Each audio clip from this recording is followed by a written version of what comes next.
Hello, my name's Annette Pateman, and I'm the writer in residence at the Thunder Bay Public Library 2021.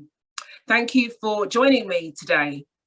I would like to start actually by saying thank you to the Thunder Bay Public Library and the staff there that have supported me through these presentations, because this is my final one for 2021 as writer in residence at the Thunder Bay Public Library, and also for the Ontario Arts Council for funding me.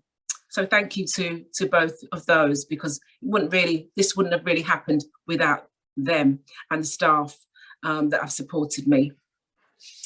Okay, so I've got a mixture of things for you today. Yeah, I just thought so it's a mixture of short stories and poetry. I hope you will enjoy it. I'll start with a poem called Trolls. And you can decide whether these are real trolls or fairy tale trolls. Oh, before I start, actually, I will play you a little bit of music just to get us in that mood to listen to poetry and short story.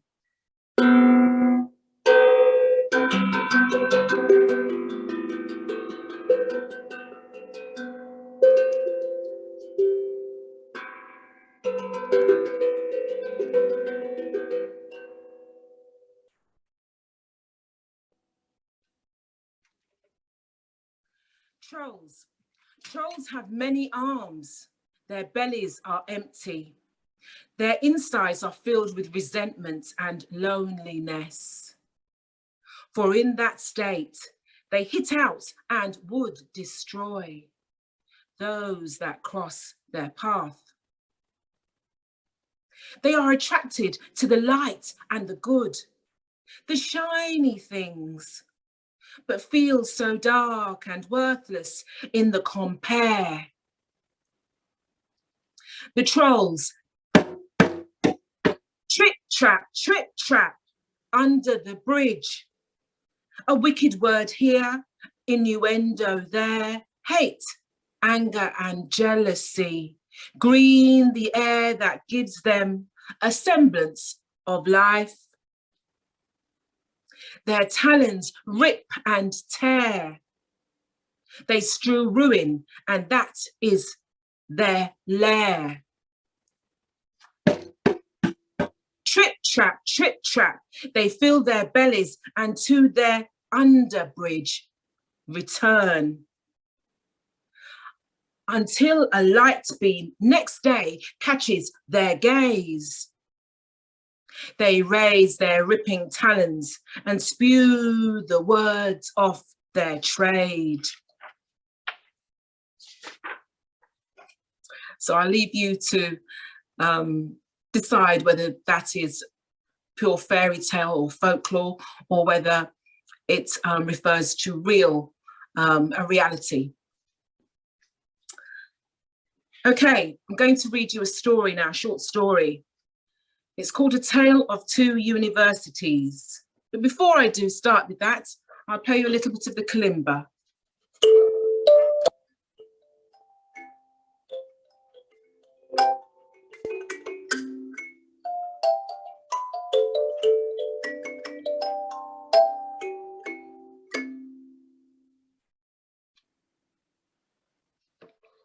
A Tale of Two Universities. There were once two universities. One stood high on a hill overlooking a great city. The other stood on a hill overlooking a great sea. Both were made of red brick, quarried by the hands of working men. Inside these great seats of learning, students went about their business, and the libraries within were very busy. One day, in another far-off land, people heard on their moving photograph machines and on their audio devices of the death of a man from a minority. A big, tall, strong man who should not have died. The youth in the city on the hill and the youth in the city by the great sea became inflamed. They marched, they campaigned, and they demanded justice. Justice, justice, equality for minorities. They cried with their voices, with their bodies, and with their signs that they made and carried. The university by the great sea was much discomforted and unsettled. And so meetings were held, and more meetings, and still more meetings. But its faculty remained the same. There were no changes made to its faculty, no change made to its executive board. There was no one senior to which the students could turn. The university on the hill heard the great cry for justice from its young people. Its red bricks echoed with their cries, and it too held meetings. And then it decided to act. So it hired minority lecturers. It ensured that the minorities were present on its executive board. It hired minority student advisors. And in so doing, it became a beacon. In so doing, it became an example. And so students from all groups flocked to its halls. And it was much feted and written about. And in so doing, it provided a path for many minorities to come to prominence in the world of academia and the worlds of commerce and science and education. This is the tale of two universities.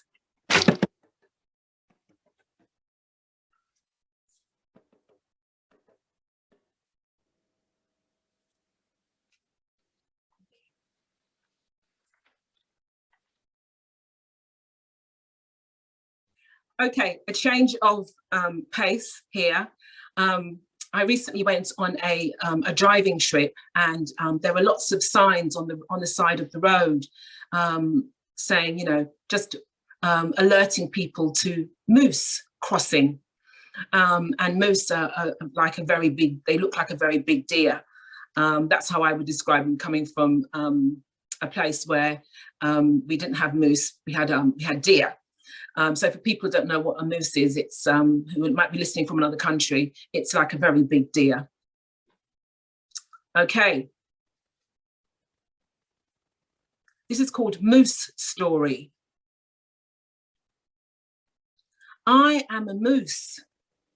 My name is Curly, because I think in curly and round ways. Round and round my stories go, with no real endings or beginnings. Today, I will cross the great grey ribbon. It runs through my territory and separates me from my mother and my grandmother and her deeper family. They live on the other side of the great grey ribbon. Today, I will risk my life and that of my calf, who I have named Softy. For her mouth is so soft when she suckles me. So the time approaches and it is dusk. I have left my crossing till such a time as I can see the great grey ribbon and the metal containers that run fast up and down its length can't see me. Because I am shy to the heart of me. And the trees and the bogs are my home. I feel naked and exposed outside of those places. I approach the great grey ribbon.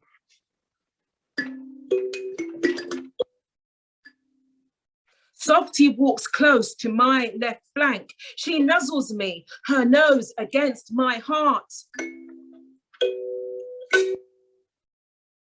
The metal containers have yellow lasers and white beams of light that sear my eyes and blind me momentarily. Softy moves close to me, closer to my flank. She blinks her brown and green flecked eyes.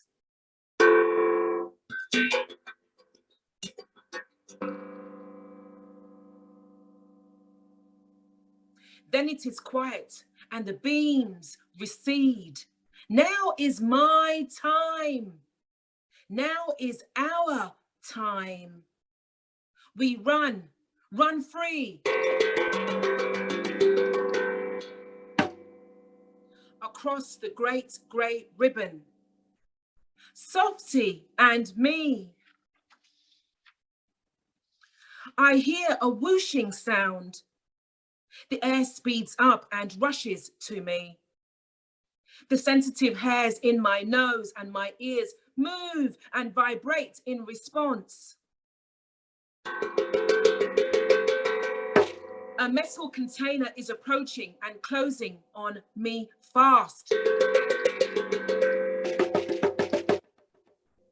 run as fast as I have ever run.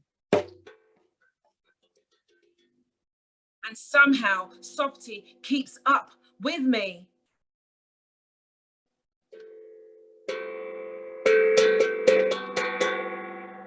I reach the other side of the great grey ribbon.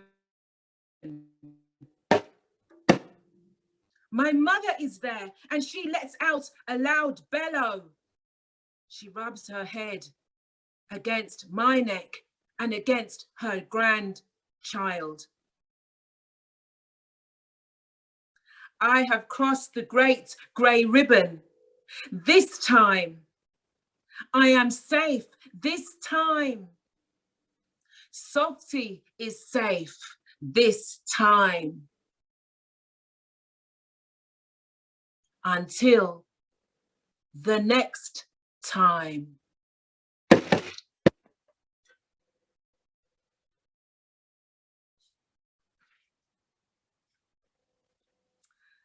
Thank you.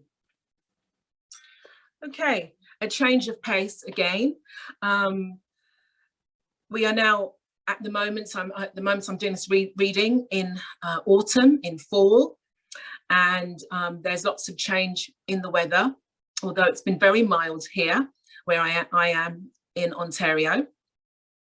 But there is lots of change in the climate around the world, and weather is always changeable. And I thought I would write something about storms.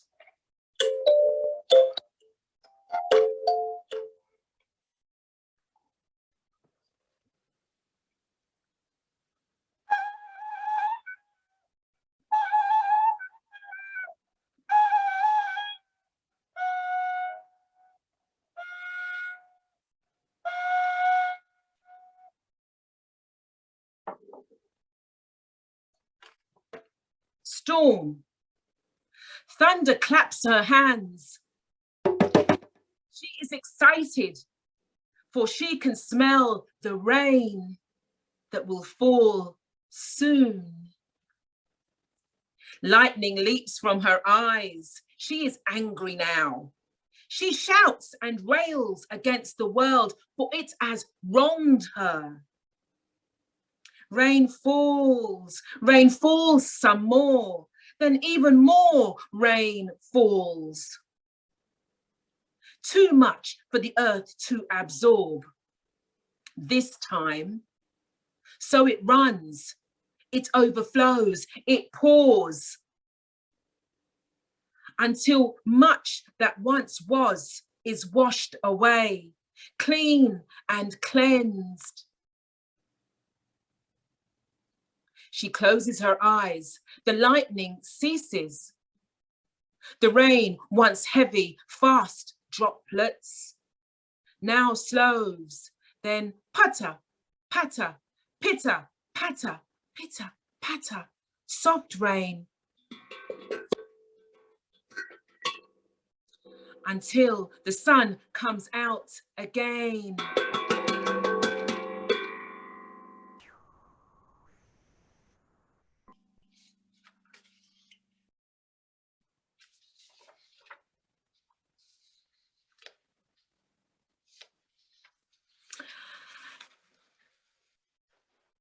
Another poem, this one's quite different. It's called Maize. Yes, so I'll read that for you. Life is a maze, a multi-layered maze that has many beginnings, false starts and endings. Laneways that at first look bright and light, beckon their shiny false city. Paths that are narrow and uneven spread out in front of me. Life is a maze of many layers, emotional, physical, mental, spiritual. The fifth dimension, the future unknown at this moment. The maze, high hedges, grown thick and leafy and green. The Minotaur lurks somewhere on his mind floor, within this labyrinthine maze. My life can be forfeit if I take the wrong turn. The honey guides, written clearly on flower petals, lead the bees unerringly to the honey. Human path guide, more difficult to find.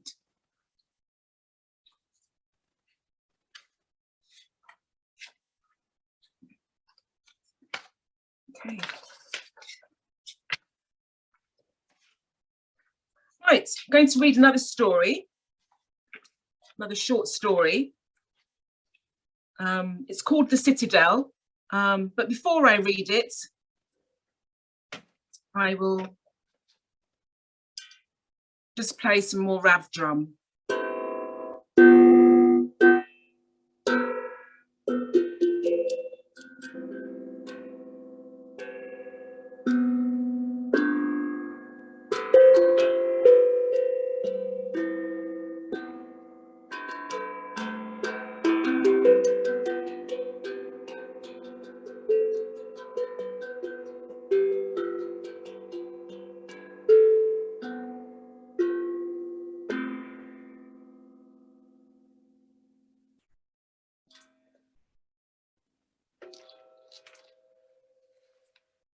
The Citadel.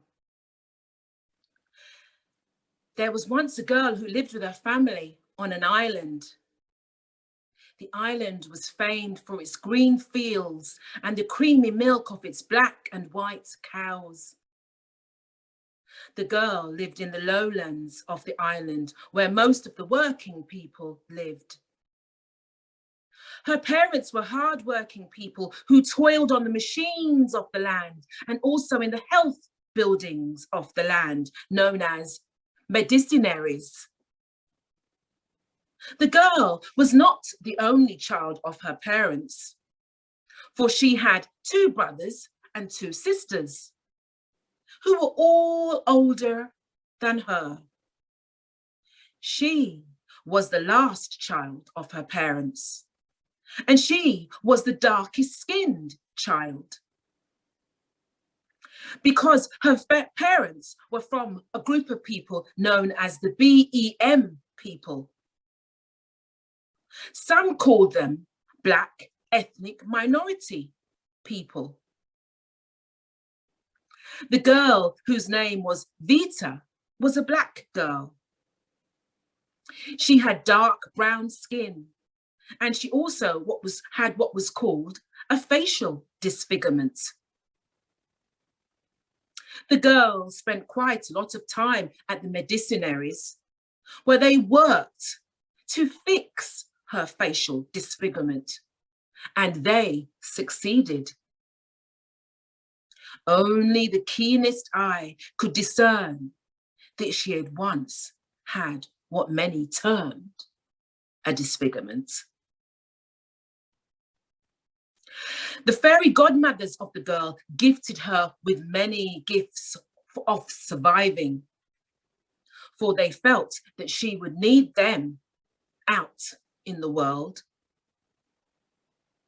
They gifted her with the gift of empathy, for she would need to understand the fear that would be directed toward her. They gifted her with the gift of learning, because learning and knowledge can bring understanding and joy, particularly if you are a Black woman, a BEM. They gifted her with the gift of communication, so she would always be able to explain to people who and what she was, because her dark skin would surely draw questions. So Vita went to school and her gifts were utilised, and she did very well in the island education system, despite the many obstacles she faced, ranging from the jealousy of the other majority students to the markdowns of her professors. Despite all of this, Vita did well. The Citadel was a special place made of glass and mirrors, all the better to reflect the images of the majority people who worked inside. It stood on a promontory made of white stone and overlooked the sea. The Citadel was reached by means of a glass-sided funicular that ran up and down, ferrying the majority people that worked there and their guests to and fro. The BEM people rarely gained jobs in the Citadel, and when they did, they were jobs involved in serving the majority people who worked there, cleaning their glass windows and their mirrors. However, an unusual circumstance arose. It was the Great Holiday, and a Citadel worker had died. Everyone was on holiday, and those that were left working at the Citadel needed a replacement worker. The job involved in part looking after the minority people and the lowland communities. With the Great Holiday in effect and the people away from the Citadel, and also no one really wanting to work, even on a short-term basis, with people from the lowland communities, Vita applied for, and she got the job on a short-term basis, a temporary basis. Vita was happy with her desk by the door.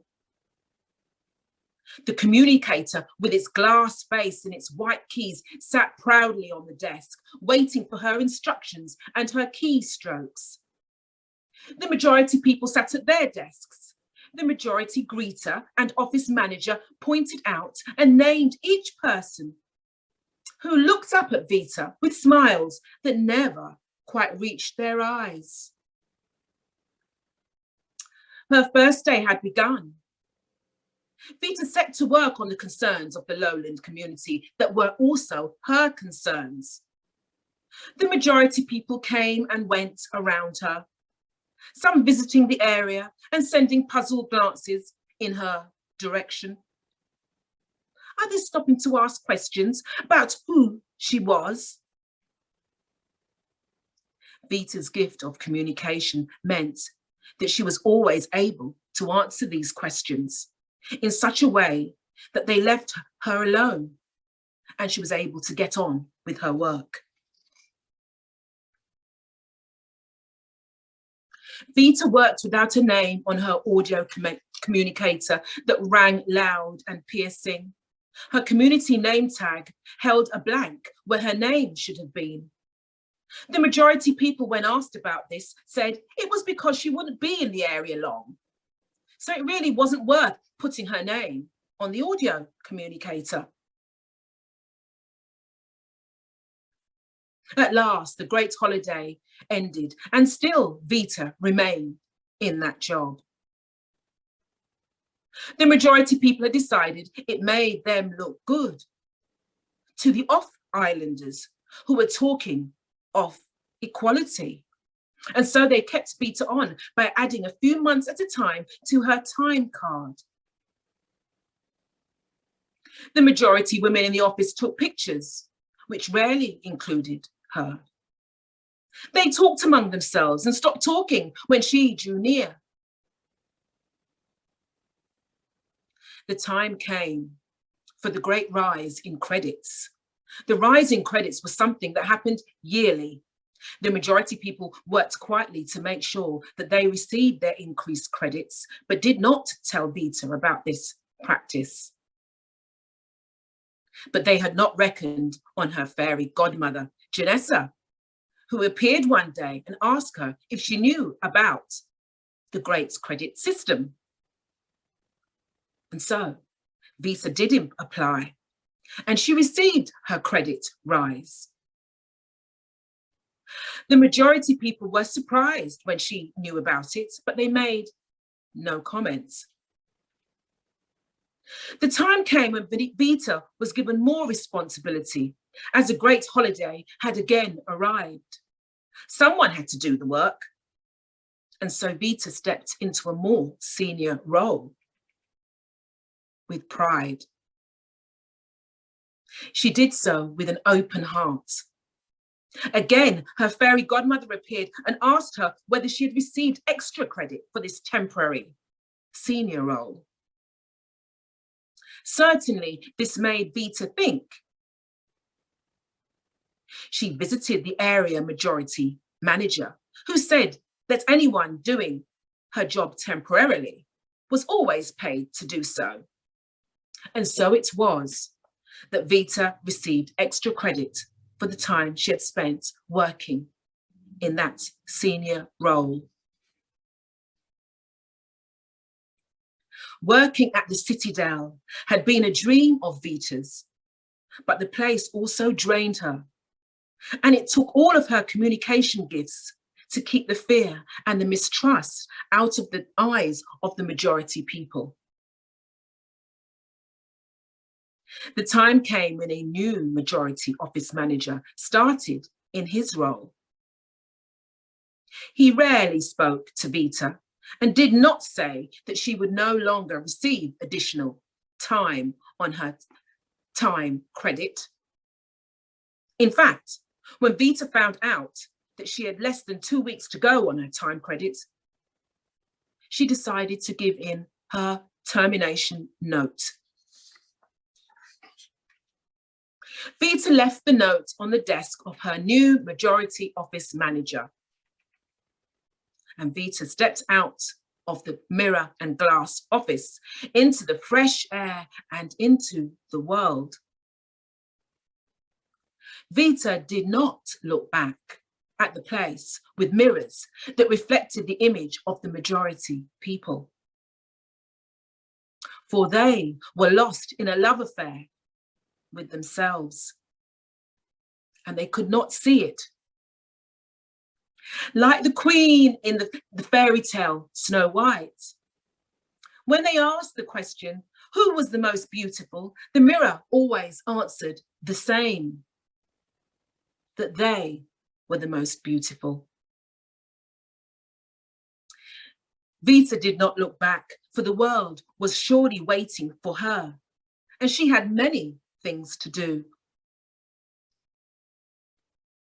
For this reason, she really did find happiness and lived happily ever after.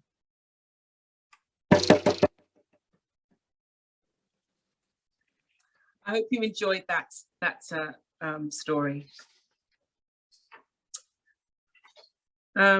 Yes, a change of pace and subject. This is a poem I wrote. It's called The New Cross Fire, and it is based on a true event that happened in London in 1981.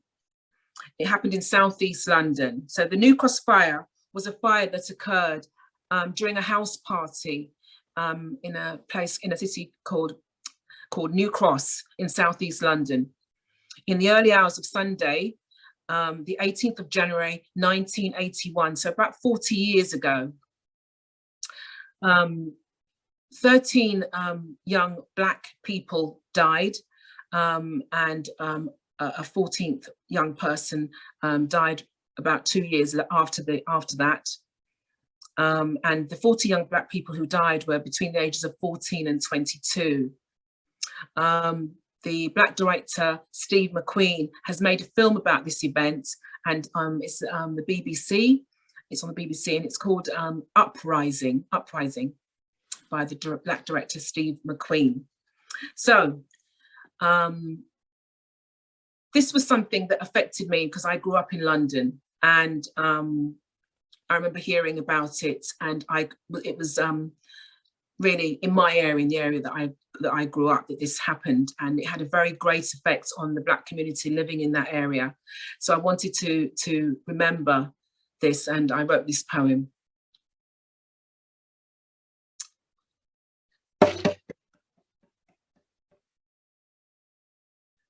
New Cross Fire.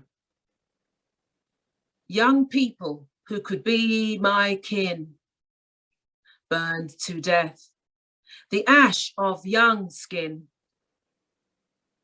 All the promise and future days turn to the past and the what could have beens. A house party, young people dancing, feeling their way in the adult world. But in fact, children hide inside the grown-up party clothes. Hot flames burn and scorch. The promise, the memories, young love, dreams, academic and athletic. Promise and talents galore. Gone now and resting. No longer warm and pulsating. So I wanted to remember that very sad event.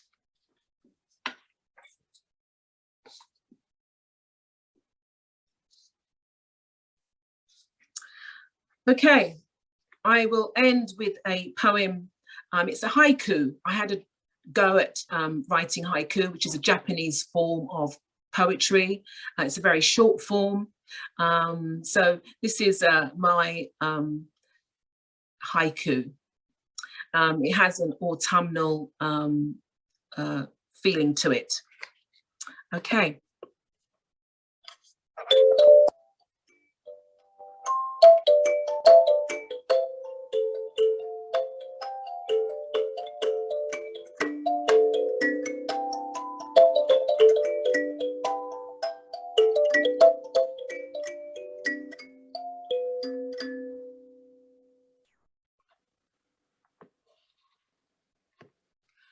rain. Rivulets of rain colour gold my black skin as autumn leaves. Time. Time is lost, protesting my humanity, precious life, marching in May. Betrayal. Betrayal bowed me like willow molded to basket, holden autumn memories.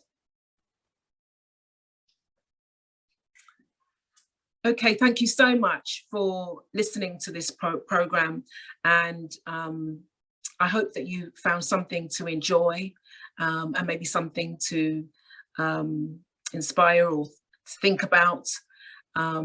Certainly I've enjoyed doing this series of presentations, and again I very much thank the library, the Thunder Bay Public Library staff who have supported me to put these presentations up and have just been there as a great encouragement to me.